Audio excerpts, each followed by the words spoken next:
Hello, and welcome back to another episode of the After the Timeout podcast, sponsored by the IBCA. We are a global podcast that shares the passion for the coaching profession. You will hear the stories of coaches from all around the world. We are covering the profession in game, outside of the game, and anything in between. As always, thank you for listening. We look forward to sharing the coaches' stories with you.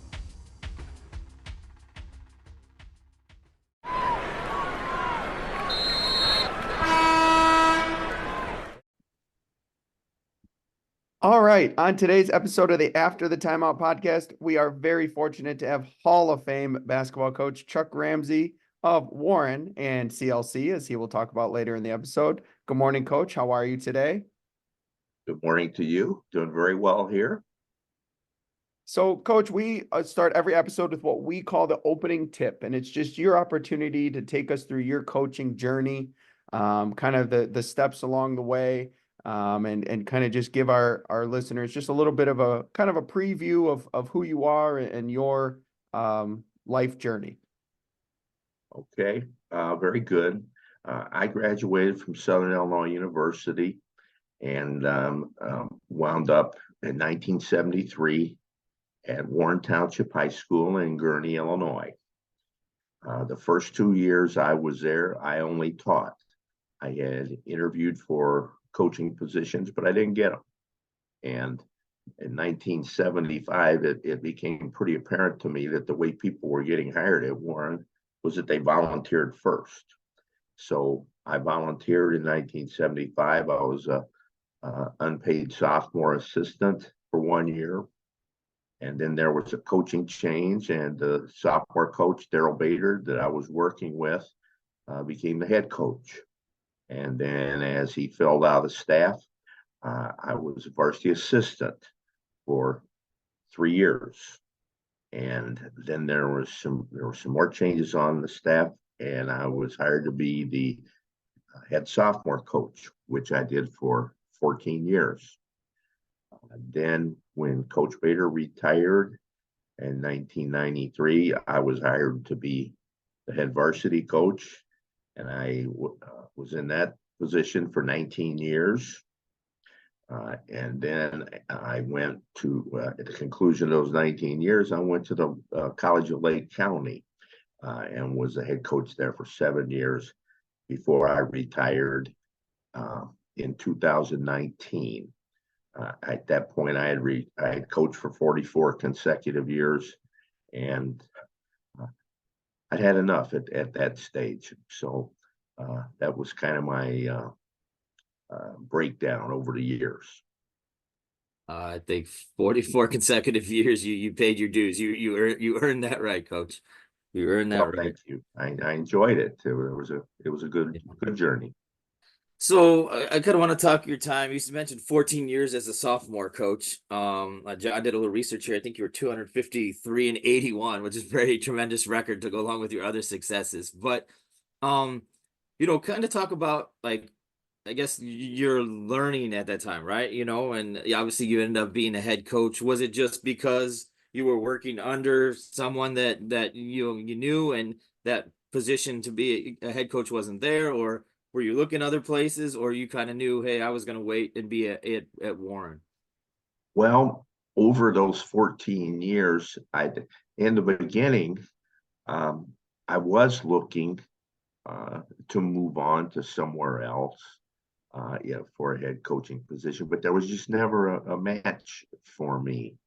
And I eventually decided, well, this is better than any job that I could get at that point outside of Warren. So I just stayed there. The head coach was a good friend of mine. He was a mentor to me. And I just decided to stay there and see what happened if and when he decided to hang him up. And my wife and I are both from Southern Illinois, and there were times that we missed being down there and thought about moving back. But once my son was started to get into school and everything, we thought, well, this is where we're going to stay and play it out here. So then, like, kind of during that time, Obviously you still have that desire to be a head coach. Yes. How are you kind of prepared? You obviously said you had your mentor there, but how are you, compiling your ideas, things you want to do? Because obviously, as much as you work under somebody, you have your own ideas, right? That's That's so exactly right. so. How are you kind of putting that together so when that time comes, you say, "Hey, this is what we're going to do." When you get that opportunity, I'm going to do this.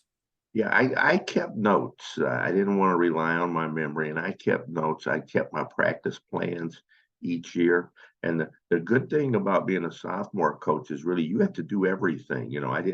I had some volunteer assistants, for a year here, a year there, maybe, but most of the time I was working by myself. So you can't delegate anything. You've got to do everything yourself, and that's good training. I kept notes, and I sat on the varsity bench during those games. I was, somewhat of a varsity assistant as far as that goes. And I watched and I observed what other teams did, other coaches, and so on. And by the time um, the job at Warren was open, I was 43 years old. So I had a pretty good idea that at that point that I wanted to play man-to-man defense and run variations of motion offense. I was sold on those two things.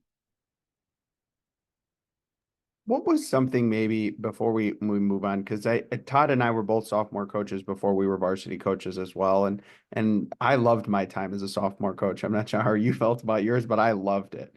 Oh, I Um, did. I did too. It was great. what was maybe some things? Because I remember having these moments where like you're sitting on the varsity bench or you're sitting, as a sophomore coach and you're learning, and we all have the things where like, oh, we want to do this. Were there ever any things that you're like, this is something I won't do when I'm a head coach? Um, yes, yes. You see things, uh, and not from Warren, but our opponents. I saw things at times over all those years. Yeah, that doesn't make a lot of sense to me. I don't know why they're doing that, or I think that could have been better, could have been handled better and that kind of thing. And you put it in the back of your mind that these are the things that you need to do. So something Todd and I are talking to a lot of coaches about is, and I'm not sure if you've seen it, coach, but there's a lot of coaches moving around. There's players now moving around. There's people quitting at a very young age in the profession. I'm sure you've seen the things that went on at some local high schools that were on the news. But Todd and I have often wondered if sometimes maybe people are getting a head coaching job too fast. I know for me personally, all my experience with I felt more ready than if I was 22, 23, 24 years old. So when you took over after 14 years as the sophomore coach, do you feel like you were more ready than people who weren't as an assistant as very long? And do you think being at the same place for those 14 years that you took over helped you even more? Yes, I think after 14 years of consecutive years of coaching sophomore basketball, I was about as ready as I could be um, to coach varsity. Not that I would have all the answers, but some things you just have to experience before you can really fully understand it. And um, I'm sorry, the second part of your question was. I was just saying, do you feel like some people today, do you feel like some of the turnover could be because some people don't have as much experience moving over from, as Todd likes to say to our guests sometimes, moving over from that one seat over to that next seat, which is a completely different Yes, animal. yes, those seats are different. And yeah, I think every situation's different. And in coaching, if you want to be a head coach, when the opportunity comes, you have to decide whether that's the right spot for you, the right time for you, knowing that that might be it. That might be your only shot. And, if you're going to take this less than ideal position, it comes down to an individual thing. And certainly your family factors in a lot in that because um, in coaching with administrators coming and going, and board members, and all of the political stuff and everything, you would like to be able to have a little security at least. So you have to pick your spots and make your decisions. And it could well be that maybe sometimes people get those opportunities before they're fully ready, and that could result in some turnover. Um, Coaching is a tough business. The high school coaching, anybody that's ever paid much attention to it knows it's a difficult thing. You have so many different forces being directed toward you that you have to be strong and stay within yourself and do your job. But it's not easy. So, Coach, you had a tremendous amount of success, averaging like 20 plus wins for almost 20 plus years. What were some of the things that you did to maximize that consistency? Obviously, yes, we have to have good players and we have to have Right. good people and support staff around you, but there's also things that you were doing to promote that consistency and promote all those things. So what kind of things did you do to be so consistent? Yeah. Well, first of all, I agree with you 100%. You can't win without good players and good coaching staff. And I was very fortunate in both of those areas. And that's the most important. Those are the most important things. But the things that we tried to do to be consistent was we tried to have essentially a year-round lifting program. We started that, and that worked out really well for us. I had an assistant coach who really knew a lot about lifting, and he coached the freshmen, and he was able to get kids lifting from the beginning and all the way through.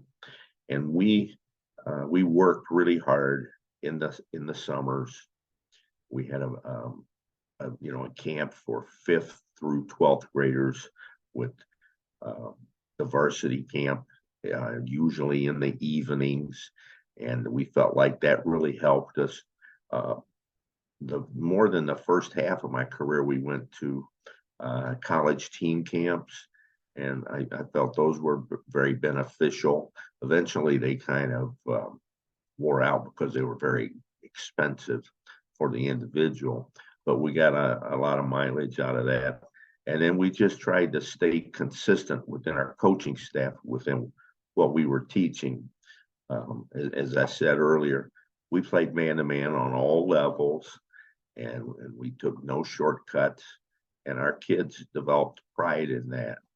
And then offensively, we were flexible. We wanted motion offense with screening off the ball and ball reversal and that kind of thing. But the talent, the skills of the kids vary from group to group. So you kind of tailor your offense around both the movement and the individual skills. And we felt like those things helped us to be consistent. So something that we think is vital, and we've talked to guests about, whether it's Mike Bailey or longtime head coaches about, is the idea of hiring your coaching staff. And you had just hit on, one of your keys to consistency was having great people around you. What were things you looked for in your assistants that you kind of knew, like, this person fits, or maybe on the flip side, this person doesn't fit? Yeah, I think that the most important thing is that they like kids, work well with kids, and are willing to work in a system. A lot of our coaches were hired in at Warren to do different things. They didn't come in to coach. They might begin coaching a year or two after they had been there. So these were guys who, in some cases, learned the finer points in the game as they were coaching, but they were good with kids. And they worked well with other people, and we could work with them. We got a lot of our coaching work as a group in the summer, working those camps. and a young coach working with young kids in the summer can, one of the best ways to learn something is to teach it, and teaching fundamentals and having stations at camp and so on was really good learning experience for our coaches. In my 19 years, I only had one assistant coach hired in to fill an assistant coaching position. Everybody else was taken from the staff, was not hired to coach, taken from the staff, and worked his way in. So before we transition kind of in the second half of the show, and the second half of the show is going to continue to largely be about the high school side of it, but we did want to hit on your junior college time, as you were a junior college coach for a few years after your high school time. Just kind of maybe take our listeners through why you wanted to come about that challenge, maybe what you learned about yourself as a coach during that period. And just a little bit about your junior college experience. Yeah, that was in the summer of 2012. I was done at Warren, and I wasn't really sure whether I wanted to continue coaching or not. I did not want to coach at a high school that played against Warren. They want to do that. And it just so happened that the CLC job came open. And, it's about 5 miles down the road from Warren High School. But I didn't know a lot about junior college basketball. And I hadn't followed it real closely. So it was kind of a challenge to me. And I looked into it and managed to get the job, and I found that it was a whole lot different than coaching high school, especially a program that I was leaving that was pretty consistent year after year, and we had kids in our system, and we knew what was coming up, even though there was some movement in and out of our district. But I was the thing that really struck me in junior college was that we pretty much started close to all over again every year. And that was a real challenge because I was used to a certain amount of consistency, and it was an adjustment.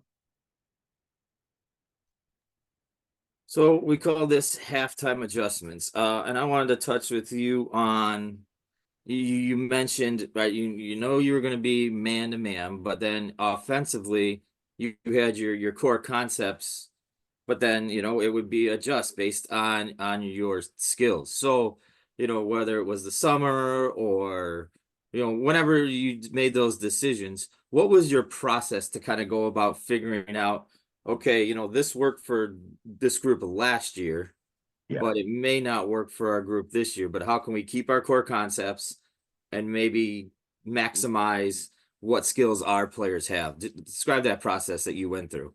Yeah, well, during the course of the season, I would watch our freshman and sophomore teams as much as I could and stay in contact, communication with their coaches. And of course, we played a pretty heavy JV schedule during those years. The varsity guys that weren't playing much, Saturday mornings and Monday evenings, so on. So, we'd watch the kids there. And then at the end of each season, we would have a meeting of the staff, go over a number of things, including what they felt about their players. So we would take that information, look at what had worked for the freshman and sophomore levels in our JV and what we had coming back. And then we would work on that over the summer. Less structure over the summer than during the season. We just wanted to see what the kids, what they tended to do well and maybe what they didn't, and how we could put that together. I tried to put together a team. I always tried to have 2 guys on the floor who could guard the post. Most of my career, many of the teams played 2 post players. And I tried to have them the 3 perimeters, at least one guy who could consistently initiate offense, call him a point guard or a lead guard or whatever. Tried to do that. And then once before the season started, then we would also have another staff coaches meeting and talk about what the summer had done and where we felt like we were. And then we would put things in. But we were always tinkering with offense, even during the season, very slight adjustments, but tinker with it. And sometimes coming back out of the Christmas tournament, we played at Pontiac all the time. So that really told us sometimes, we really needed to improve and adjust. And then we would pretty much go with what we had by when we got back from Pontiac. So in the second half of the episode, we like to focus on a specific topic with each guest. And Sure. as you kind of joked with us via email, yes, Todd and I do like to do our homework on our guests. Yeah. So with you, we wanted to talk about, we've never really delved into just playoff preparation and playoff success. So for our listeners that don't know, Coach has 2 state trophies to his name, 14 regionals and 7 sectionals in his program. So it's an abundance of playoff success. But we kind of want to delve into that a little bit deeper with you. So when you were getting ready for the playoffs specifically, let's say it's mid-February. How are you guys beginning to prepare? Are you doing it one game at a time?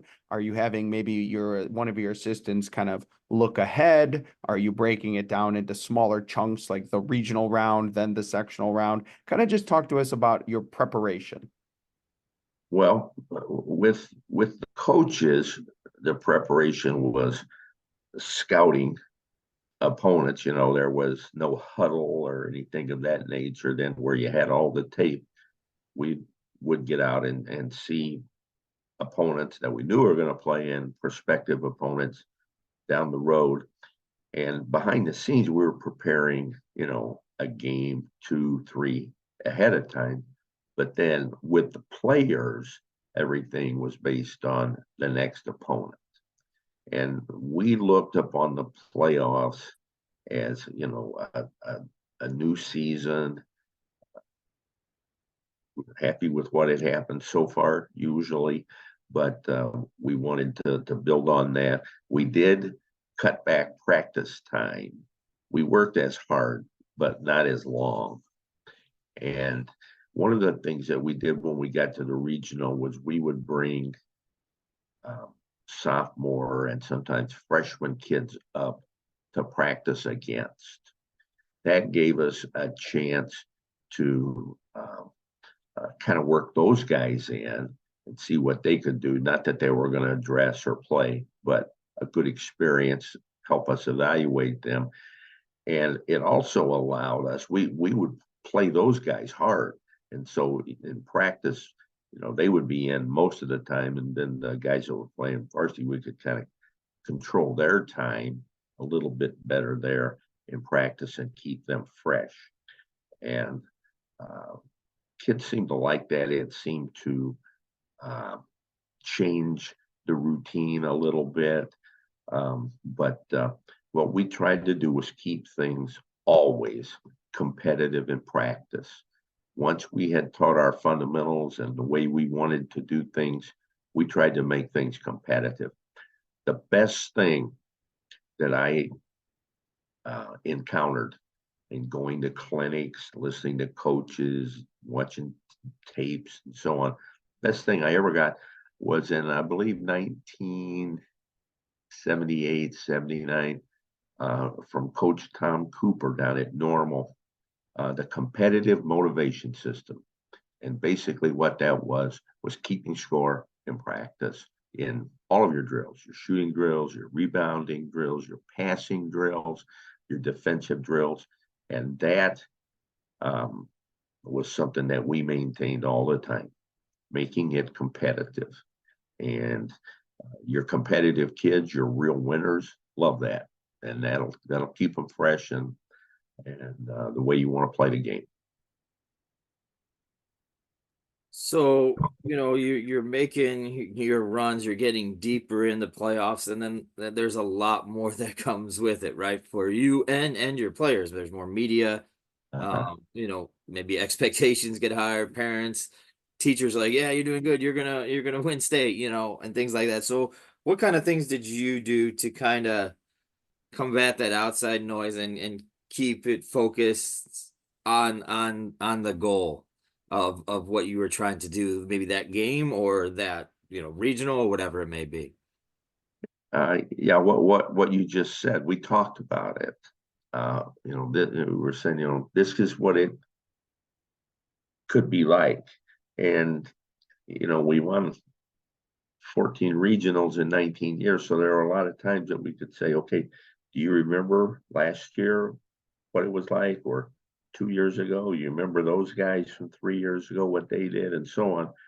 And we just try to keep everything as much as possible in the locker room and on the court.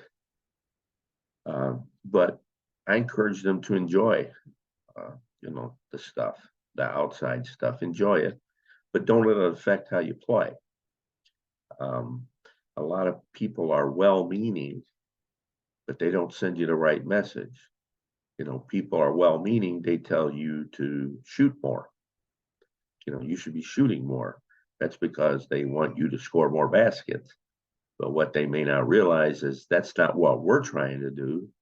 And usually, if you're passing up a shot, you didn't think you could make it anyway. So if you'd taken it, you would have probably missed. So just when you get to that kind of advice, just smile and move on. Listen to the coaches. We're working together. I think that's a great life advice. Smile and move along. Yeah. All right, so let's talk about, you make it downstate. I'm sure that's an animal in itself. That's a lifelong goal for pretty much all of us in this profession. There's sure there's a lot going on, tickets and hotels and coordination and parents and all these just different things, but just that state weekend. On the flip side, you also have to start preparing for opponents. So how do you balance kind of all the ancillary, as you just said, the smile and move on things, but with also Yeah. preparing for probably the best opponents you'll play all year in that time? Yeah. When we won our first super sectional in 1999, obviously it was a tremendous breakthrough and we were all really excited. But it was played at Northwestern, when we got home, uh, I met with the administration. We talked about the ticket procedures, gave them, my list of people that had to be included, whether it was stats people, coaches, parents, families, that kind of thing. And then left that meeting and we went. I had two assistant coaches who had driven down to Redbird Arena to scout Lincoln versus Peoria Manual. That was our next opponent, and we met with them that night and went over their stuff, the X's and O's with Lincoln, and we were able to practice that the next day against those X's and O's and that personnel that they had. And I had asked, way back when I was a sophomore coach, I asked the coach at Libertyville who had gone downstate for any ideas. And one of the things that he told me was, he said, get out of town and get down to the tournament as quick as you can. So we played the Super on Tuesday. We practiced on Wednesday. I told him the night before, bring all your stuff. After practice, we're getting on the bus. We're going to go eat, and then we're going to Peoria. So we got out of town as quick as we could and got down there and started focusing on that. We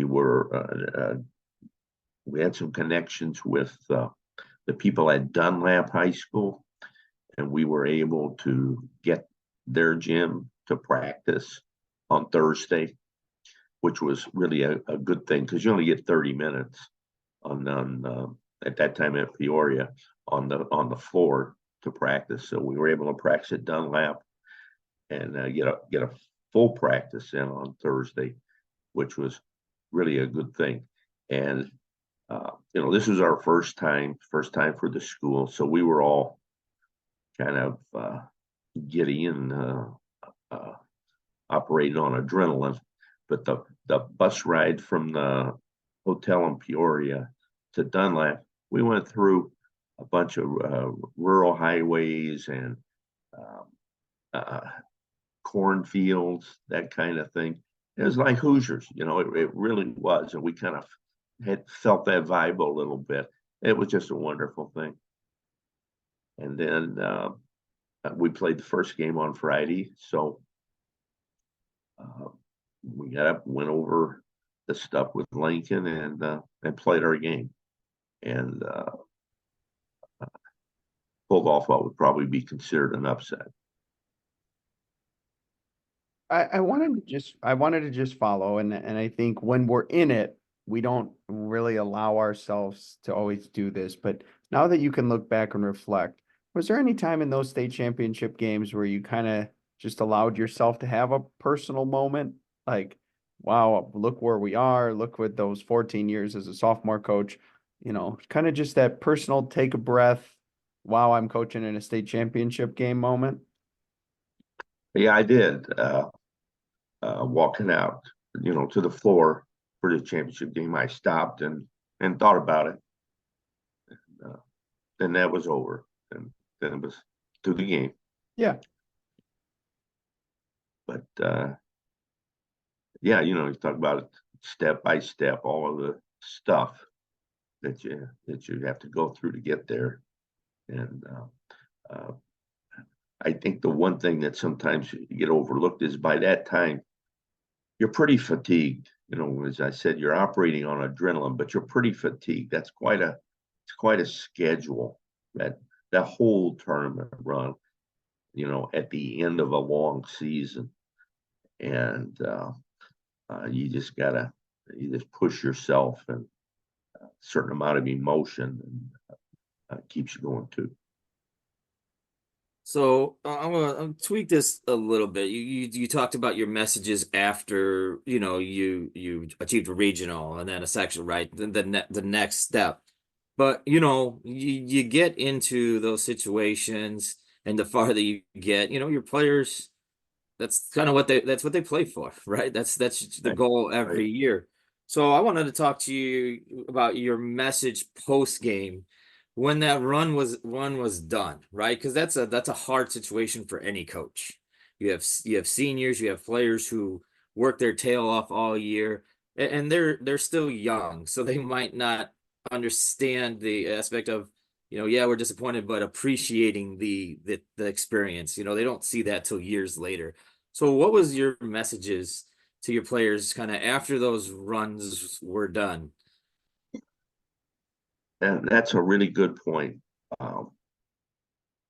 What you try to do is have them reflect on what they had individually and collectively accomplished and feel good about it.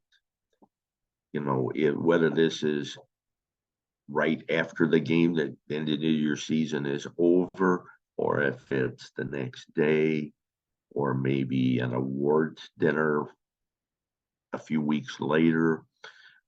You try to get them to reflect and look at the good stuff and see how you can use that from that point on in your life, especially if you were a senior and, you could be playing at the next level, but a lot of the times that's it. That's it. It was the end of their basketball career. And just look at the positives and and what you can take from that into your next step, your next college, or even if you're a spring sports athlete or whatever. But that's difficult right at the time when it ends. Like you say, we didn't win a state championship and we didn't play in a third place game. So we always lost our last game. And I know with me was with my better teams, the sad thing with me was that not so much that we lost that game, but we were done as a team. We wouldn't have that again, and that was difficult. So we are going to move into our last two segments. The first one we called 30-second timeout, and we will promise that there's no referee in your timeout telling you that your 30 seconds are up. But it's your opportunity to talk about whatever you would like, your family, your career, something you want our listeners to know. You could flip the script and ask Todd and I a question. It's kind of just your 30 seconds, your platform, kind of the dime, your dance floor. Well, I would just recommend to anybody to, if they can, to get involved in high school athletics, and encourage people to get involved in high school athletics, whether it's basketball or whatever. It's just a really good experience. It's going to help prepare you for later in life, and it's a wonderful family thing. Some of the really good part of my coaching was in 1999 when we went to state, finished second, all that.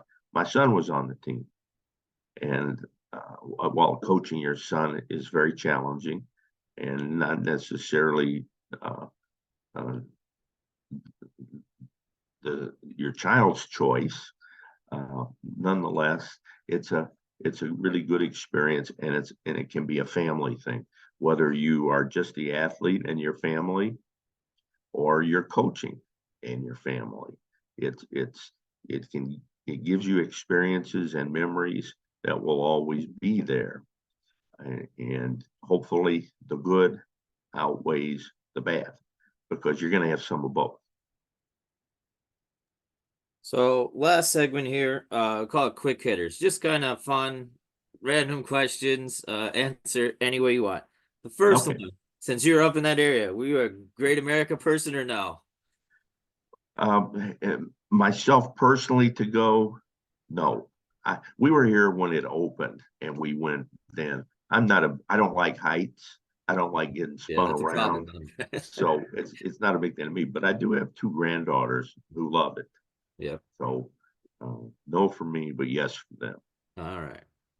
All right. So maybe a little hidden gem place or somewhere good to get some food that maybe some people don't know about in Gurnee. There are a lot of good places. I would recommend the Shanty or the Wadsworth Inn. Over in our little neighborhood over here is a kind of hole in the wall place called Big Norm's. Very good. O'Toole's. I'm not talking about franchise places, and we're on the tollway, so we got all of them here, right? Or so it seems. But there are a number of good places.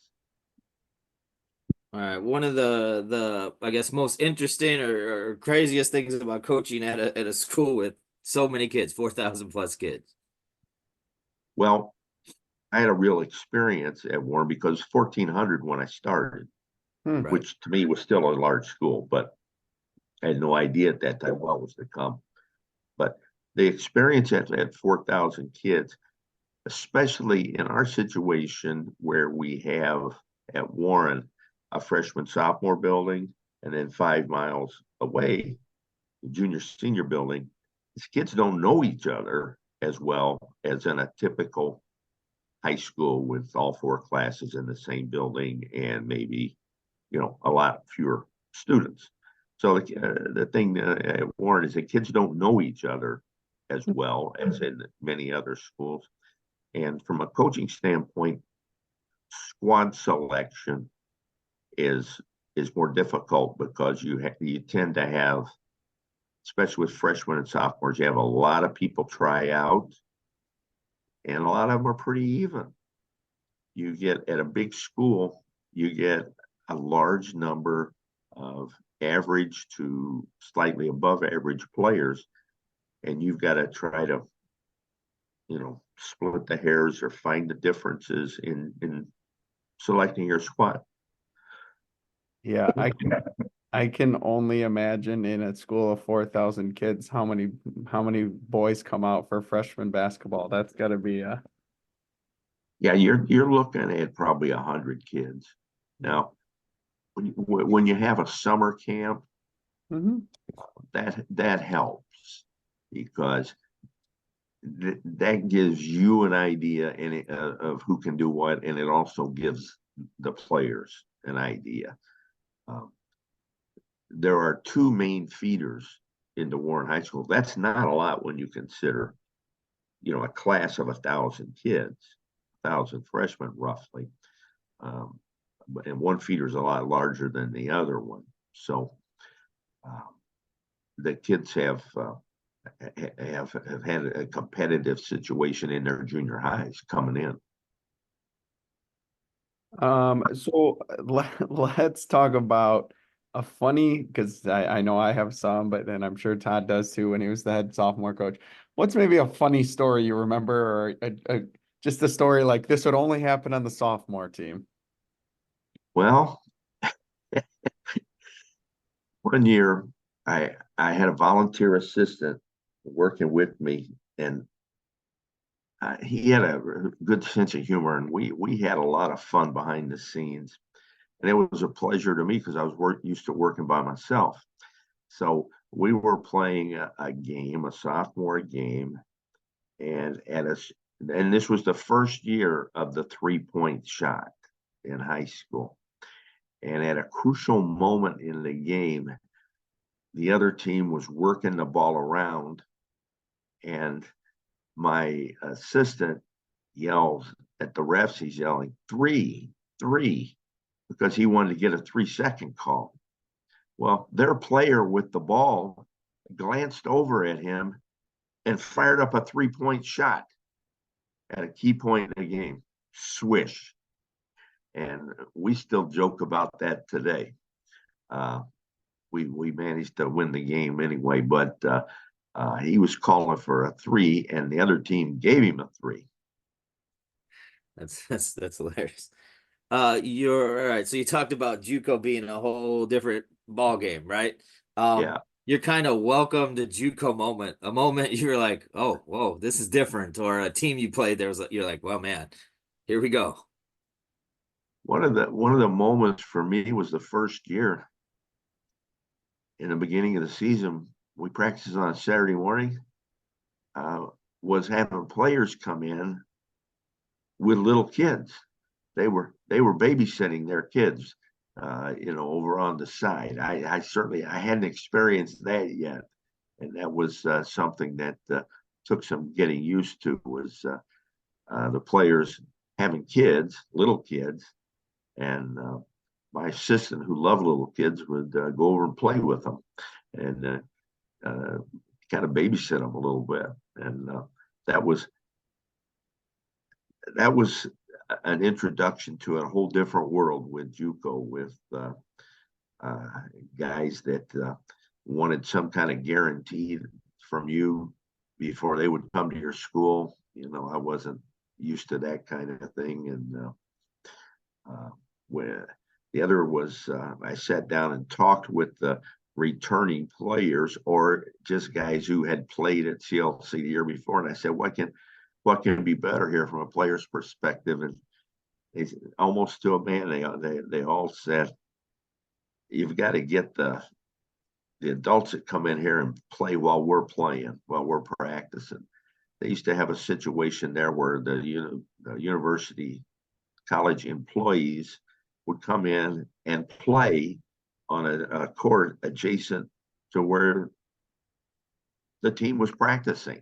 So you had these guys over here going up and down and playing. It was a real distraction. So we changed that, and I that was kind of unheard of to me to that point. Welcome to JUCO.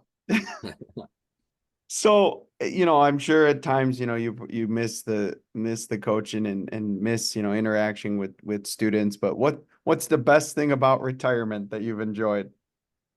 The best thing about retirement when you've been in education for a long time is the freedom in your day.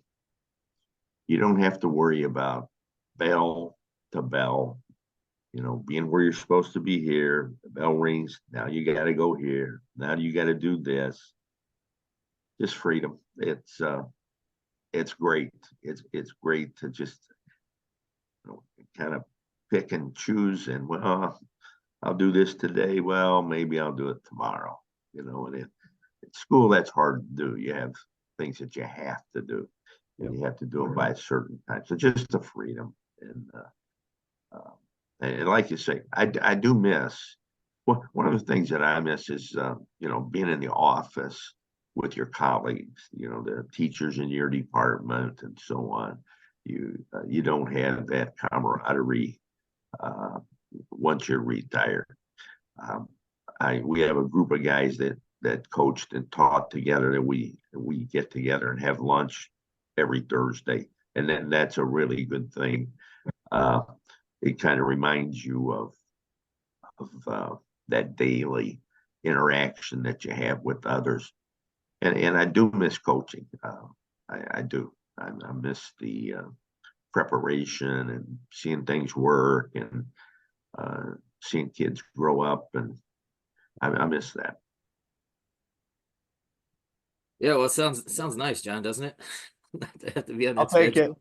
I'll take it. Keep working, guys. Retirement is good. All right. I Well, recommend it highly.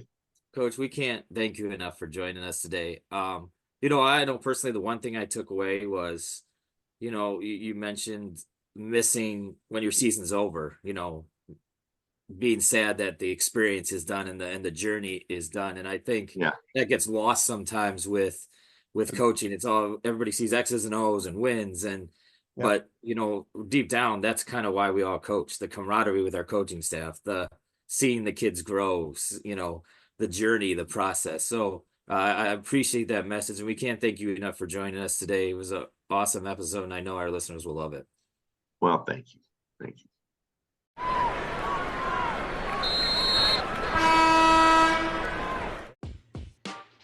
Thank you for listening to another episode of the After the Timeout podcast in partnership with the IBCA. Please be sure to rate us on whatever platform you are listening and give us a 5-star rating. For more show content and updates, please follow us on Twitter at After the Timeout. As always, thank you for listening. Tune in next time for more content on the court, off the court, and anything in between.